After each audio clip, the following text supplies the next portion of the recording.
Hey folks, how you doing? Happy Halloween. I'm not sure I'm going to put this one up on Halloween or not, but today is October 31st, 2022, and I just have a bunch of stuff I wanted to show you around the yard, talk a little bit about fall cleanup, how my wood supply has been going. The first thing is we've got Phantom over here, and then this is Snowball over here.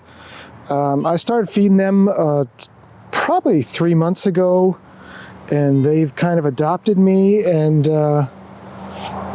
I've already fed them today, but they basically, if I'm out in the yard, they will follow me around the yard, and I'd really like to get them checked out and get them in the house. So today's Monday morning, and yesterday I spent half a day with the lawnmower mulching the leaves in.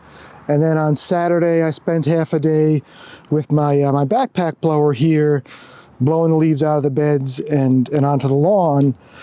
And it's funny, the throttle on my backpack blower, it kind of got stuck. It's working good now, but it got stuck where it could only go full throttle and like 3/4 throttle. But when it was in full throttle, it was like about as high a throttle as it can be, possibly a little bit too high. And it was just blowing beautifully. And I was, I decided not to try to repair it until the season ended because I didn't want to have no leaf blower. But yesterday when I was blowing, unfortunately, everything worked out now, so the throttle does move, but it's not blowing nearly the way it was. It's a little loose. I went online, and there's some parts in here that can break, so basically I just need to take this apart. I can fix that, and then once I fix that, I can see if I need a new throttle cable or not. This is an old school PB. If I had to guess, I'd say it's a PB 650 by Echo. And the leaves have been so dry. The leaves have been so dry. So it's late October. I've got all sugar maples. They're one of the first trees to drop, and they're down. So this was the third time that I actually went through the yard, blew out the beds, and mulched the leaves. And even this blower, which is, I know they have ones that blow a lot harder. It's all you could want and more, if you keep up with the leaves, if you don't have a month's worth of rainy, wet leaves on the ground. So I really do like that blower. And they still, when the thing broke, I went online and looked, and they still do make, the updated model of this blower. Some of the newer ones, they have like blower, you can get like some air on your back to cool it down a bit. My wife went to this tulip farm in the spring, and sometimes things get busy, and for me, basically, not that I really plant tulips very often, but I would just go to a supplier and buy like 100 or so. But my wife bought a bunch of tulips in the spring. They just delivered them a couple weeks ago, and we planted them yesterday. So I just wanted to show you what it looks like, when I plant bulbs. I'm not saying it's the right way or the wrong way, just the way I do it. And what I did is I just took a spade and I just dig random holes. Like, you try to make your randomness so random you can't even tell it was on purpose. And then I'll just go back and plant 3 to 5 bulbs per hole, so you get that randomness to it again. And I know when we started planting, my wife said that you have to put them 6 to 8 inches deep. So I suppose in theory the holes should be deeper. But I've never had trouble, with daffodils. I don't really plant tulips very often because squirrels love to eat the tulip flowers, deer love to eat the tulip flowers. But just to give you an idea, if you're looking to plant tulips, I see these people using like augers where you'll take a drill and drill one hole at a time. And just get a sharp spade, dig a hole, stick them in there and cover them over. And I know there's some nutrients you can put in as well when you're planting bulbs, but I assure you, if you've got decent soil, just put the bulb in the hole, cover the hole over, you're going to be fine. And then over here, these are some purple tulips. So there was 25 of them, and I dug 1, 2, 3, 4, 5, 6, 7, 8. And I dug 8 holes. So 8 times 3 is 24, right? So they should all have 3 in a hole, and then maybe one hole has 4. But basically, you just, 3 to 5. It doesn't have to be 3. I think for here, I want it to go heavier in the front. But as time goes by, the bulbs are going to thicken up, and every year you'll have a few more flowers if the squirrels and the deer don't eat them. So then about the lawn, so like I said, I've mowed this lawn 3 times now. So let's say in the last 2 weeks, basically 2 weeks ago I would have mowed the lawn, blowed the leaves and mowed it. A week ago I would have blowed leaves and mowed it, and then last weekend I would have blowed leaves and mowed it. And I have mulching blades on my lawnmower, and what I'll do is I'll try to push them towards the middle of the lawn, and you can see where they were mulched. And sometimes I have to go back with my leaf blower and blow them around a bit. And I'll put a link in the description to a video I made a while ago about how I go about mulching leaves. But the key is you just want to make sure you do your best to keep up with them, because you really want to get them before they get damp and heavy. So more often is definitely better. And even over here, along this fence line, I've been trying to pick the sticks up and just blow the leaves out of this bed so I don't have to go back in the spring and clean them all out. And I do want to say that I'm still kind of trying to figure out how, but I'd love to figure out a way to, use the leaves in the beds. But unfortunately, they tend to get kind of messy looking for me. So in this area, there's usually like a ton of leaves. So I did blow them all. Yesterday, I blew them all over here. And I mean, this is just all beautiful mulch. This is probably yard to yard and a half of leaf mulch. Back here in the yard, this is where every spring I have a beautiful swath of daffodils that comes in. So last weekend when I did the leaves, I did mulch them and just blow them over here. And then I figure once everything's down, I'll go back and kind of spread them around. So what you see there is enough that the inside of the rock stepping stones and this whole bed should pretty much have enough leaves to mulch them. And maybe that's where I can use some of those other leaves that I just showed you, was to do some mulching around this hosta. And then yesterday I did go ahead and blow them over here. And this is actually way too much for this one spot, but I can, feather them back a bit and spread them around. So back here is definitely going to be the natural part of the garden. And the reason is because you see these 2 sugar maples, I mean, there's just a ton of leaves. And I do end up blowing some back into the woods over here. I mulch them and blow some under the forsythia, but there's just a ton of leaves. And then the other thing I did just want to briefly talk about was I am still mowing my lawn on the highest height possible. I mean, I'm not even lowering the blades. This is like the storage position for the blades. And I really like the way the lawn looks. We had that drought over the summer. So I think for 2 months I didn't even mow my lawn. But of all the lawns in the neighborhood, my lawn, well, it's not, what would be considered manicured by any sense of the word as far as, deep lush green. It looks good enough. Like, as long as it's green and neatly trimmed, I don't really think you need to have a perfect lawn. And if that's your goal, just raise the blades up as high as you can, mulch the leaves into it, do your weed whacking. I keep my edges trimmed really nice, but it's just better for the lawn. And the only thing I will say is, if you are fertilizing, and I will take this down, probably down to like 3 or 3.5, at least one more mowing. But if you do put a lot of fertilizer on your lawn and you leave it as tall as this, sometimes you can get fungal diseases like red thread in the winter. So you don't want to leave your lawn super long in the winter, because if we have a good snow cover, the fungus will just go nuts under there. So you do want to take it down low. And I guess I'd say do more research on that. This is my common milkweed, which is in bloom now. And for years, if I saw common milkweed growing in a garden, I would think it was a neglected garden. And now I'm kind of happy to see it. And even though these may end up growing in the yard, I just think it's beautiful to see nature replenishing herself. A couple nights ago, we had our first frost, but up until the first heavy frost, this is a Tricyrtis. It's a Tricyrtis. Japanese, I think it's a Japanese toad lily, but this was in full bloom, and again, it's late October.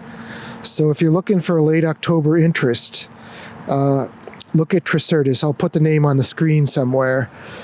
But, 3 days ago, this was a beautiful plant with these beautiful pink flowers with spots on them. And then I know these plants here just look like a bunch of dead plants, but this is also Tricyrtis, the Japanese, I believe it's Japanese toad lily.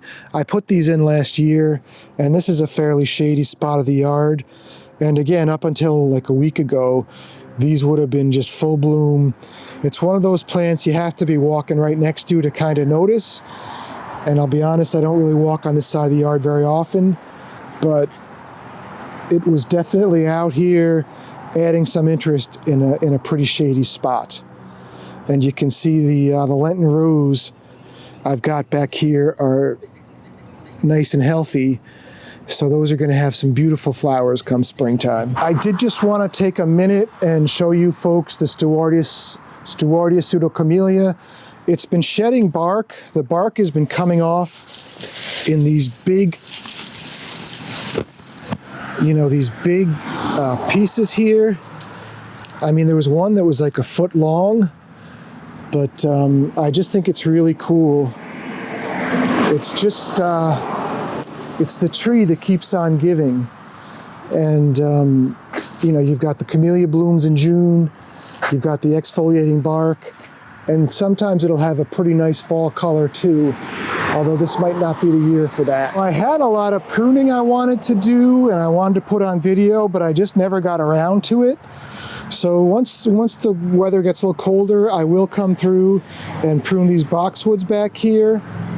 And then I got one more boxwood over there I still need to prune. And then I never did, I wanted to take some of the lower branches off of this PG hydrangea. Never got to it. And also, I forgot the name. I can see the burgundy flowers, but I never cut this guy back either.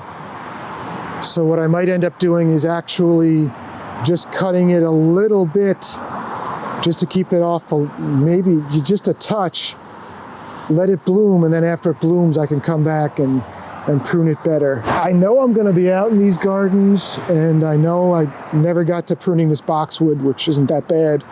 I know I'm going to be out there, so if something gets away, it's not like everything in my garden is pruned into a ball.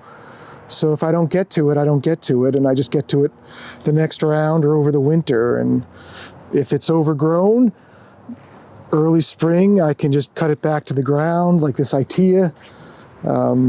In the early spring, sometimes I'll cut it back to the ground, knowing it's not going to have flowers that year or even be very impressive that year, but it's going to come back. Itea has amazing fall color. You see, it's just getting its fall color, but it's got one of the deepest red fall colors of the plants I can think of. But, not to harp on selective pruning too much more, but because you're not pruning everything into a ball, it's not like people show up at the house and say, geez, you've neglected your gardens. It's just a natural look. And then I do have this one Herbstsonne, Rudbeckia over here. And I know I've talked about this other times, but the cool thing about Herbstsonne is it'll bloom from the top first, and then once those flowers stop blooming, it'll actually throw out more blooms farther down the line. But this is ready to be cut back, just right around the base. Basically, just come through these this garden with a weed whacker or some pruners, and just cut them all back. Except for the purple coneflower, you see the birds have been munching on my purple coneflower, so we'll leave those. I'm also going to leave the catmint. This is a self-sowing catmint, so I'll probably prune it a little bit to get it away from the ground, so the leaves don't get caught. But I'll leave the catmint there, and then this is. This is another one of those plants that always gets me. It smells like licorice, agastache, hyssop,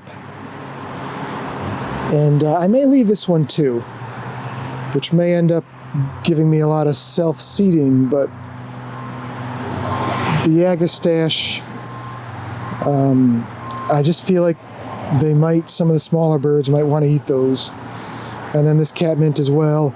I'll just take a little bit down near the bottom so I can blow the leaves out. I'll see small birds like chickadees and titmice in here eating the seeds, so we'll leave those for the birds as well. And then also my, I forget the name, but it's a red honeysuckle. It has been slowly taking over this arch, so hopefully next year we'll get some good flowers on it. And also there's this one over here. But I'm hoping by, this year it kind of gets established, so next year it'll just explode. And I just want this whole trellis here to be honeysuckle. And I'll put the name. It's a really nice red honeysuckle. And I put a couple on this arch over here as well, which I can't wait for this to grow in some more. I got one here. And then I've got one over here as well. Whenever I'm out cleaning up leaves, I always bring my lawnmower over by the woods or over the grass and just blow all the debris off the mower. But unfortunately, for like the last 10 years, either the charging system doesn't work or some part of the charging system doesn't work. So after about 2 hours, if you turn off the lawnmower, the battery dies, so I had to leave it last night to charge. And I never got out and pruned these Leucothoe over here, but that actually might be a good thing because I've got all the cans that I keep the bird seed in over there, and they're doing such a great job. When I look out my kitchen window, you wouldn't even know that there's metal garbage cans, which might not be the most appealing thing to look at, sitting in the yard over there. So, sometimes kind of letting things go is not that bad of a thing, I guess.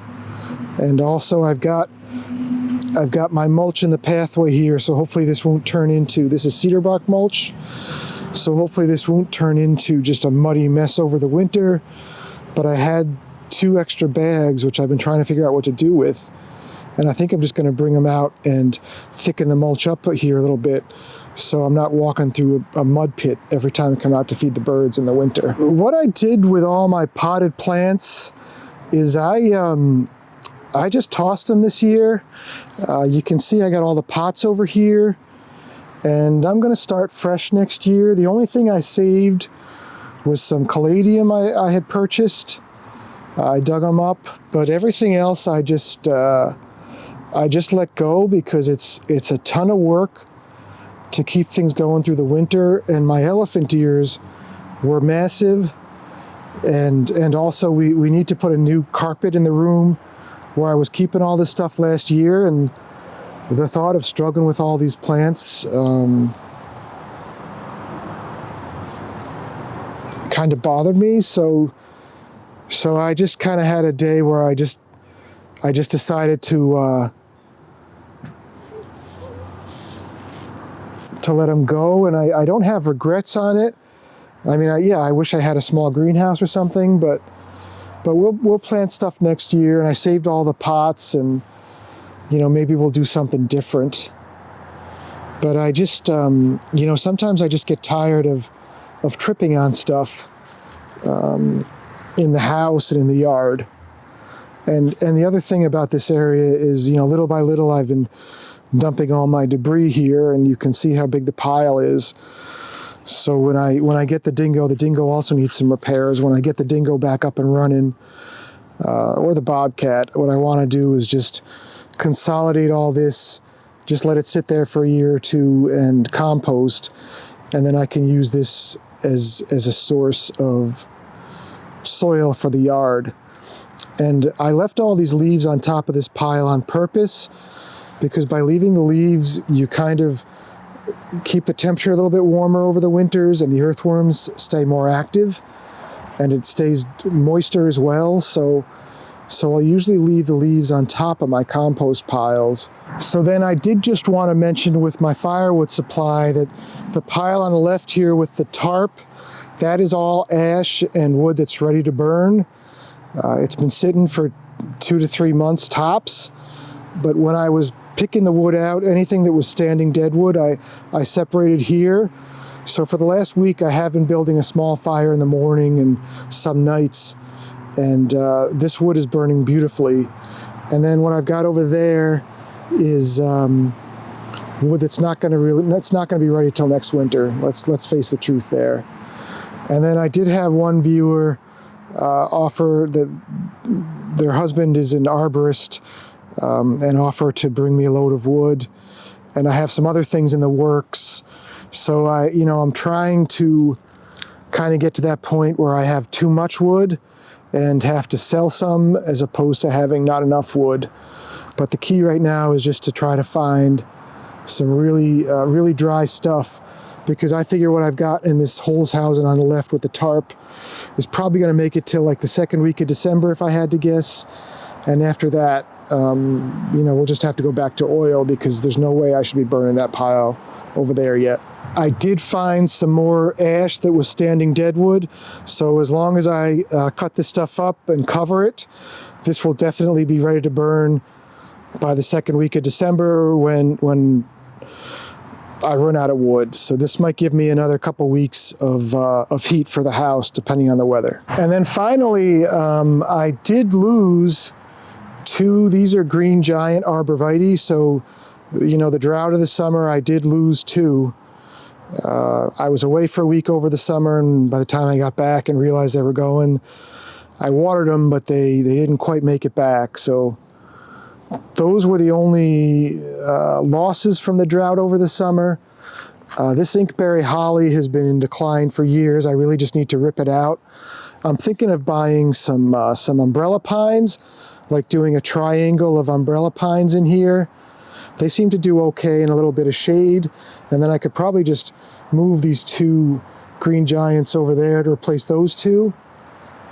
And then I did have this one holly that didn't die, but so this is Ilex opaca. So you see the berries on it there? I don't even know where it's getting pollinated, but the one in the middle here basically lost all its foliage when it got dry. I don't know why, but luckily I got that one in time, watered it. So while it is thinned out, it's going to live, it's going to be fine, and eventually it'll help to create my backdrop for the garden. Folks, I just wanted to show you, it might not be coming out very well with the light, but this is Hamamelis virginiana, which is a native around here. So if you walk in the woods in Connecticut, you'll probably see these in bloom. There may not be as many blooms because it's shadier in the woods. But here we are, late October, we've had a frost, and it's got these beautiful witch hazel flowers. And a really nice yellow foliage as well. It's not showing up that well on the camera, but I assure you that if you're walking through the landscape at this time of the year, you'll notice it. And what I have is I've got the Hamamelis virginiana here. And then over here, this is Hamamelis ex intermedia, Arnold's Promise, which is one of the first shrubs to bloom early in the spring. So I kind of put them there just to separate them and remind myself of some options for early and late season. But really cool plant, great for the shrub border, away from the house by the woods. You could stick one in the middle of the lawn as well with a nice mulching around it. Hamamelis virginiana. So that's pretty much going to do it for this one, folks. Hopefully you got something. Everything's going great here. And look in the description if I mentioned any videos or if some videos come up of things I talked about. Maybe you folks got something out of this one, maybe you didn't. But beautiful, beautiful October day here. Very still. It's been a dry October as far as I'm concerned, so it's been pretty good for cleaning leaves. And I hope it's being dry. It's been dry where you are too. So don't forget to hit the like button. If you're not subscribed, feel free to subscribe. And I look forward to seeing you folks soon. Take care.